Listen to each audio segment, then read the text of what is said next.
কাজিৰঙা ৰাষ্ট্ৰীয় উদ্যানত পুনৰ চোৰাং চিকাৰী নিধন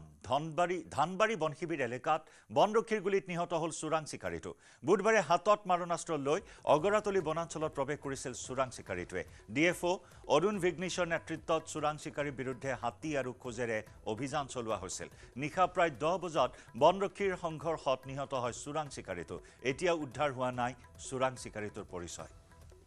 মাৰণাস্ত্ৰ লৈ চোৰাং চিকাৰী কাজিৰঙাত প্ৰৱেশ কৰাৰ দৃশ্য প্ৰত্যক্ষ কৰিছিল বনাঞ্চলিক বিষয়াই আৰু তাৰ পিছতে তীব্ৰতৰ কৰি তোলা হৈছিল চোৰাং চিকাৰীৰ বিৰুদ্ধে অভিযান অৰুণ ভিগ্নিছৰ নেতৃত্বত চোৰাং চিকাৰীৰ বিৰুদ্ধে হাতী আৰু খোজেৰে অভিযান চলোৱা হৈছিল ড্ৰোন ব্যৱহাৰ কৰা হৈছিল ড্ৰোন কেমেৰাৰে চোৰাং চিকাৰীৰ গতিবিধি নিৰীক্ষণ কৰা হৈছিল আৰু নিশা প্ৰায় 10 বজাত বনৰক্ষীৰে সংঘৰ্ষত নিহত হয় চোৰাং চিকাৰীটো কিন্তু এতিয়াও পৰিচয় উদ্ধাৰ হোৱা নাই মৃত চোৰাং চিকাৰীটোৰ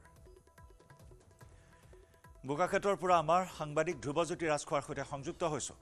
ধ্ৰুৱজ্যোতি অৱশেষত সফল হ'ল চোৰাং চিকাৰীক নিধন কৰা হ'ল ইয়াৰ পূৰ্বেও এটা চোৰাং চিকাৰীক নিধন কৰা হৈছিল হয় জয়ন্তক পুনৰবাৰ যোৱাকালি চোৰাং চিকাৰীৰ লগত বনৰক্ষীৰ যি মুখামুখি হৈছিল আৰু তাৰপিছতে বনৰক্ষীয়ে গোটেই আচলতে যি কাজিৰঙা ৰাষ্ট্ৰীয় উদ্যানৰ যি অগৰাতলী বনাঞ্চল আছে সেই অগৰাতলী বনাঞ্চল চাৰিওফালৰ পৰা আচলতে ঘেৰি তুলিছিল আৰু ঘেৰি তুলি দিন ৰাত একাকাকৈ তেওঁলোকে এক অভিযান চলাইছিল অভিযানত তেওঁলোকে বিভিন্ন ধৰণৰ বস্তু ব্যৱহাৰ কৰিছিল হাতী আৰু তেওঁলোকে খোজেৰেও অভিযান চলাইছিল লগতে তেওঁলোকে ড্ৰোন কেমেৰা অত্যাধুনিক যিসমূহ বস্তু আছে সেইসমূহ তেওঁলোকে চোৰাং চিকাৰীৰ কাৰণে তেওঁলোকে ব্যৱহাৰ কৰিছিল কিন্তু কালি নিশা প্ৰায় 10টা বজাত ৰাতি যি কাজিৰঙা ৰাষ্ট্ৰীয় উদ্যানৰ অগৰাতলী বনাঞ্চলৰ যি ধানবাৰী যি বন শিবিৰ আছে সেই ধানবাৰী বন শিবিৰত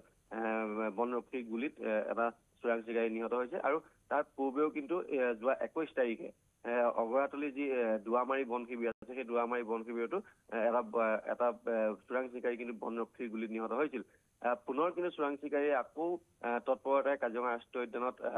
চোৰাং চিকাৰৰ বিৰুদ্ধে প্ৰৱেশ কৰিছে আৰু ইতিমধ্যে